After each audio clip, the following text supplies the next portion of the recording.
La CAN 2026 a mis en lumière une réalité que beaucoup d'Africains refusent encore de regarder. Il s'agit du racisme et de la négrophobie qui persistent en Afrique du Nord. Cette compétition n'a pas créé ces comportements, elle les a simplement et purement exposés. Ce n'est pas seulement le sport qui impacte les émotions à ce point.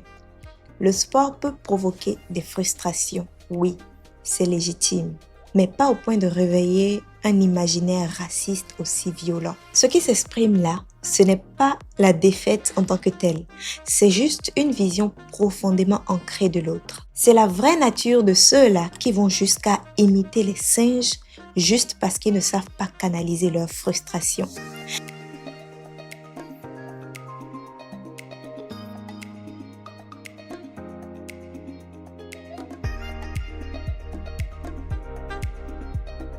Bonjour et bienvenue sur Giran's Way, l'espace dédié à toute personne qui souhaite faire de son image un pilier de l'élégance et un véritable atout de distinction, sans bien sûr oublier l'espace où on ose décortiquer ce que tout le monde pense tout bas. Pour ma part, cette finale a été très sensationnelle et restera sans doute mémorable car la réaction du coach Pape Thiaw et ses lions nous montre qu'on ne doit en aucun cas faire des compromis quand il s'agit de défendre et de protéger notre dignité sans bien sûr oublier notre honneur. Les joueurs, nos chers lions, ont su montrer la grandeur africaine qui coule dans leurs veines, un peu comme nos Amazones du Dahomey. Ils n'ont pas peur de défendre ce qui leur appartient. Et le plus extraordinaire, c'est quand Sadio Mané a fait preuve de dépassement de soi et est revenu sur le terrain avec ses coéquipiers pour reprendre la coupe et la ramener à la maison. Et bim, une deuxième étoile sur notre maillot. J'irai d'ailleurs actualiser mon maillot juste après cette vidéo. Les lions, nos lions de la Teranga, ont su faire preuve de hauteur et de maîtrise de soi, mais surtout d'une élégance imparable. Leur comportement lors de cette finale nous a rendus fiers non seulement en tant que supporters, mais aussi en tant qu'Africains noirs surtout. Et pendant ce temps, voici ce que nos chers Marocains publient en ligne.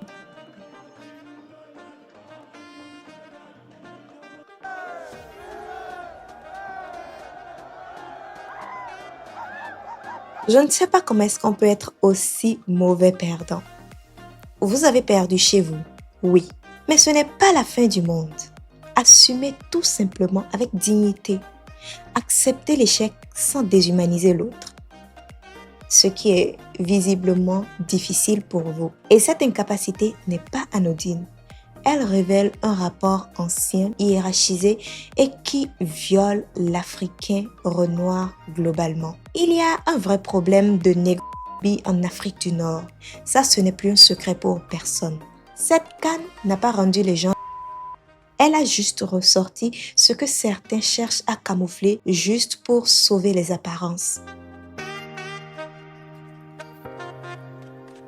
L'épisode de cette finale doit enfin nous réveiller de notre sommeil. Il doit nous pousser à revoir certains de nos paramètres dans le système éducatif afin qu'on commence à parler de la traite dirigée par les Arabes, plus seulement de la traite transatlantique. Beaucoup de jeunes Africains se construisent aujourd'hui dans une hostilité totale envers l'Occident et plus précisément envers la France parce que c'est la partie de l'histoire qu'on leur a transmise.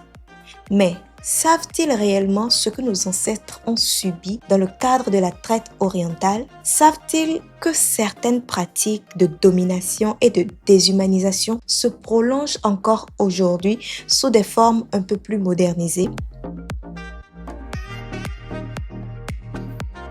La négrophobie ou encore le racisme arabe est un sujet qui a été pendant longtemps un tabou peu enseigné, très peu médiatisé et parfois minimisé pour des raisons assez variables. Je vous fais rapidement un petit historique de cette histoire. La traite arabe a commencé bien avant la traite transatlantique, déjà dès le 7e siècle.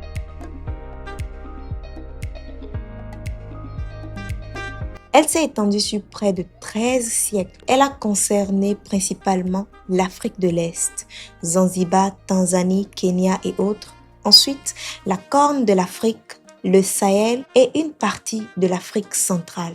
C'était une traite profondément violente. Les hommes étaient souvent castrés, ce qui explique l'absence de grandes diasporas noires visibles dans ces régions. Les femmes étaient utilisées comme des domestiques, des concubines ou des esclaves sexuels. Les enfants étaient vendus, déplacés, déracinés très tôt, coupés de toute identité. Tout cela était religieusement, socialement et économiquement normalisé à l'époque. Ce n'était pas marginal, c'était intégré au système de pouvoir, un peu comme une croyance très ancrée dans les valeurs de l'époque. On n'en parle pas assez pour plusieurs raisons. Tout d'abord, elle ne correspond pas au récit occidental dominant. Ensuite, elle n'a pas laissé de grandes communautés afrodescendantes visibles, un peu comme on peut voir au niveau des Caraïbes, une partie de l'Amérique ou encore une partie de l'Europe comme avec les Guyanais ou autres. Puis après, elle bouscule des récits idéalistes de certains empires et traditions religieuses. Et pour finir, on n'en parle pas assez parce qu'en Afrique, elle a parfois été passée sous le silence par les élites elles-mêmes, par gêne, par intérêt politique, par volonté d'éviter des tensions historiques, sans bien sûr oublier les possibilités d'obtention de financement, car certains de ces États sont très riches et très puissants. Aujourd'hui, elle n'existe plus de manière légale ou normalisée. Cependant, ces logiques de domination continuent sous d'autres formes. Ce ne sont plus des chaînes visibles, mais ce sont toujours des systèmes de dépendance, de vulnérabilité et de domination meurtrière. Les formes ont changé, mais la mécanique, elle, existe encore. Il suffit juste de mieux observer et vous réaliserez à quel point nous vivons encore à une époque d'esclavage. Prenons un exemple tout simple. Les positions de pouvoir et de reconnaissance sociale. Dans plusieurs pays européens, malgré le racisme qui existe encore, on peut citer des Noirs qui siègent dans des parlements, des Noirs qui sont des présentateurs de journaux télévisés, ceux-là qui sont des maires, des conseillers communaux, des avocats de renom, des médecins brillants, des professeurs respectés, des cadres de haut niveau. Ils enseignent. Ils innovent, ils dirigent, ils construisent. Leur compétence finit par s'imposer, même dans une société imparfaite. Mais qu'en est-il de l'autre côté? Posons-nous honnêtement la question. Combien d'Africains noirs peut-on citer qui occupent des positions équivalentes dans les pays arabes? Combien sont chefs d'entreprise? Combien sont reconnus? Combien sont hommes politiques influents? Combien sont des enseignants respectés, visibles dans l'espace public? Combien réellement? Dites-moi si vous en connaissez.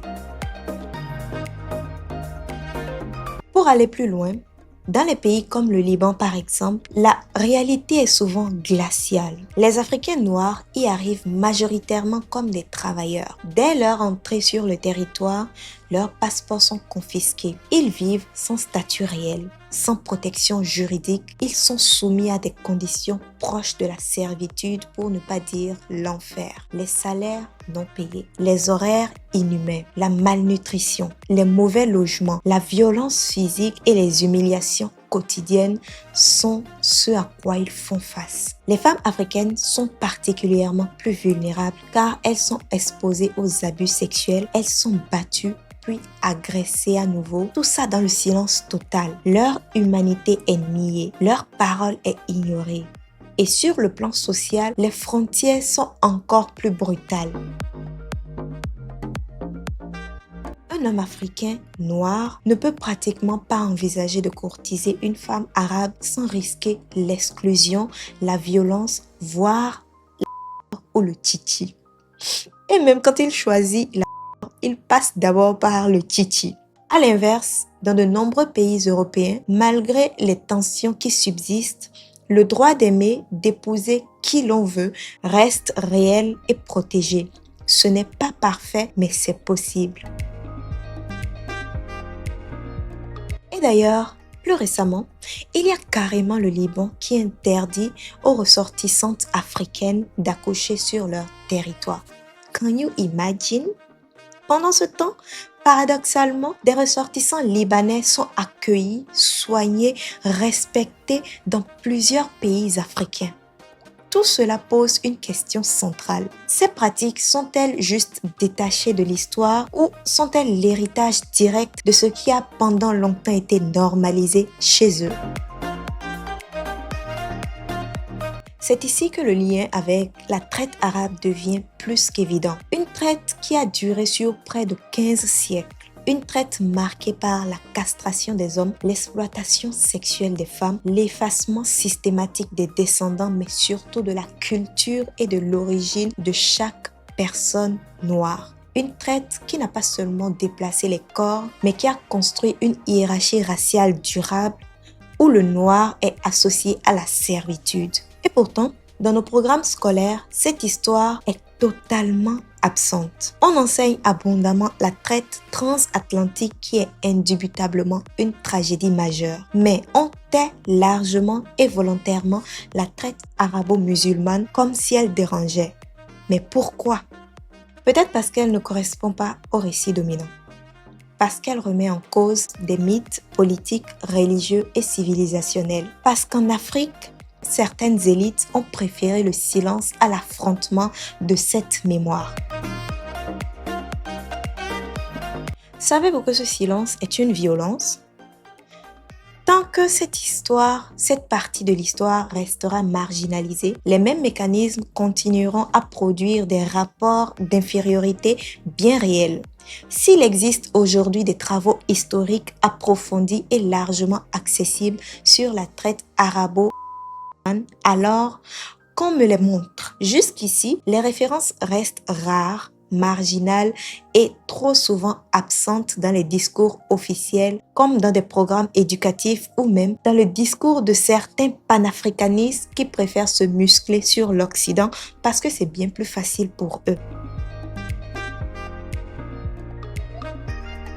Je crois sincèrement qu'il est temps que nos manuels scolaires cessent d'être sélectifs. Il est temps que l'on enseigne à nos enfants, à nos cadets, l'ensemble de la traite négrière, sans hiérarchie, sans complaisance et sans angle mort. Car trop souvent, nous concentrons notre colère, toute notre mémoire et toute notre énergie sur la traite transatlantique sans jamais nous interroger sur ce qui s'est joué de l'autre côté. On ne peut pas comprendre le présent si l'on refuse de regarder toute l'histoire en face.